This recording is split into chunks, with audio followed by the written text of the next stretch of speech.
It's not that easy to move on like people assume. Sometimes there are things I do unconsciously that reminds me of him. And he said I should meet him in his friend's office. My school, the distance from my school to the house is just like 30 or 40 minutes thereabouts.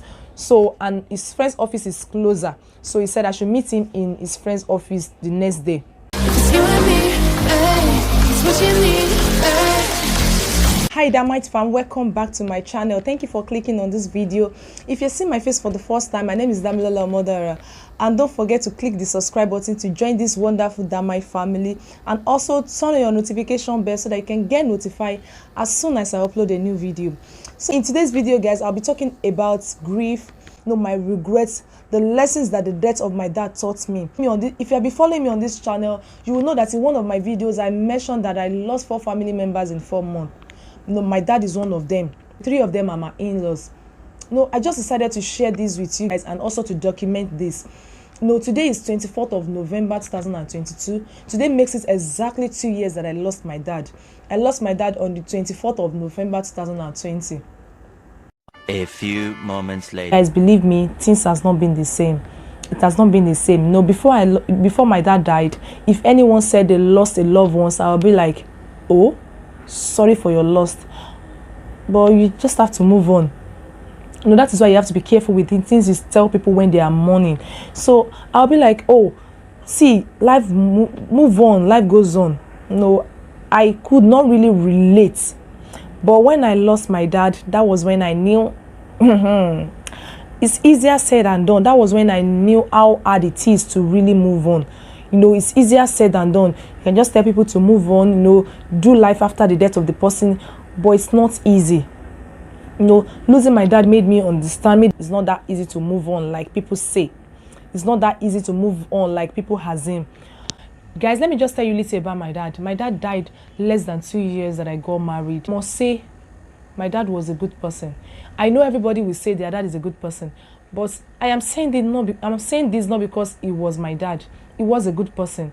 My dad loves children, not just his own biological children. He loves every children that he come across.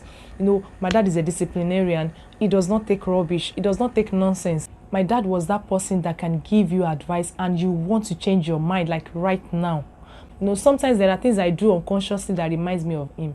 My dad loves everyone being around. My dad will call every one of us on phone and be like, oh, when last did you hear from your brother? When last did you hear from your sister? And sometimes, I will have to lie and say like, oh, I tried his number. I tried that number now. It wasn't going. But after this call, I will see, I will get back. I will call. I will try again. And, immediately after dropping the call, you have to call the person because you know that it's going to ask the same person the same question. My dad was a good person. Sometimes I miss that about him. Sometimes when I call any of my siblings now, I call them because I missed my dad, because I knew if he's alive, he's going to probably call me and ask me when last did I hear from them.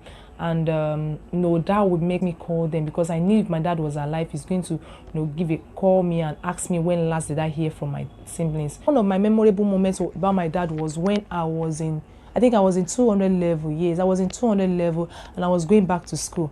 I was going back to school and I already had in mind because I knew how much I was expecting from him.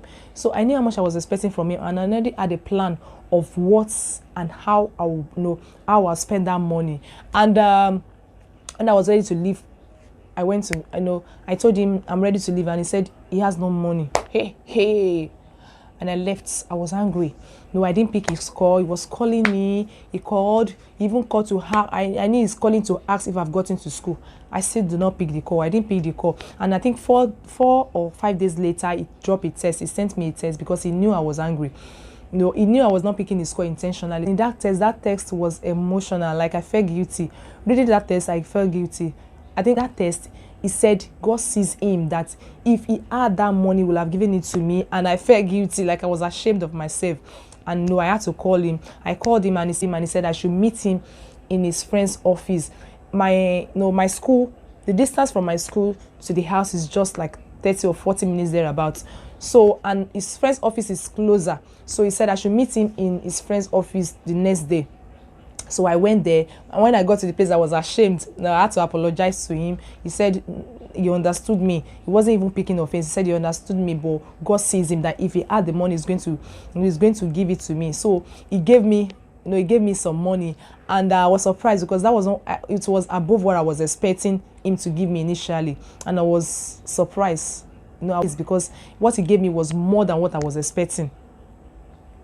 And that was one of my memorable moments with him. I had a lot of memorable moments with my dad.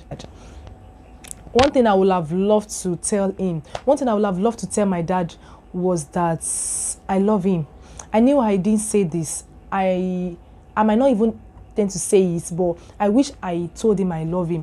I wish I showed him that I love him. I wish I do some things that will make him know that I truly love him. I might not say this. I didn't show it. I didn't say it.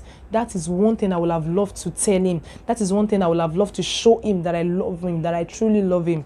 I think I took after my dad in the aspect of giving advice. My dad can give advice. And that is one of the regrets I had.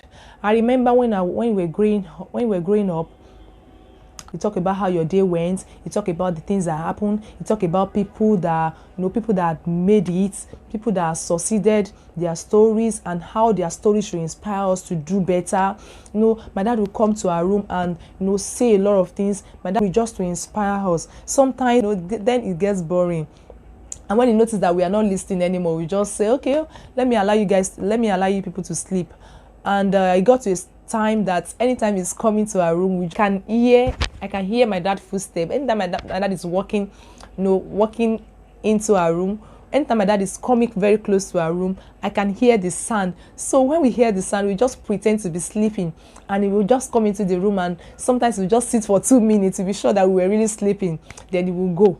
We know he's coming to gist and give us gist. And those are the things that I really miss now. In his word, my dad would say, he would say it in Yoruba, that ìgbà míì wà ọ̀rọ̀ á wà kò ní sí àyè, ìgbà míì wà àyè á wà kò ní sọ̀rọ̀. The interpretation is sometimes there are topics, but there are no time to discuss the topic, and sometimes there are things to discuss, but there are no time. Part I miss about him, like I really do miss him. Now there are topics, to talk about. Now there are enough time to talk about, but my dad is no more. Sometimes you don't have to appreciate what you have until you lose them. Now I feel like I need somebody to just talk to me, give me gist, and I don't know, and it's no more. So that is a lesson for someone. Appreciate what you have now that you say have them. Appreciate what you have. Show people love. People that really mean so much to you, please show them love, and that is a lesson to someone. One thing I would have loved to buy for him is a car. Yes, I would have loved to buy my dad a car, because my dad told me that when he was about to enroll me in a school, when I was about to start school, that before that time, one of his boss got burnt, and he had to sell the remaining parts of the bus to enroll me. And he said, and I quote, that by the time I'm okay, that he knew he never said that he knew. He said he was literally telling me that I would return the car. Like, I will return the car, I will return the bus in a car, like I'm going to get him a car. And in my mind, I secretly vowed that anytime I buy him that car, I secretly made up my mind that I would buy that car. And that is one thing I wish I got him before he died, but I never had the opportunity. And that is another lesson for someone. Do it now. I don't say we'll do it later.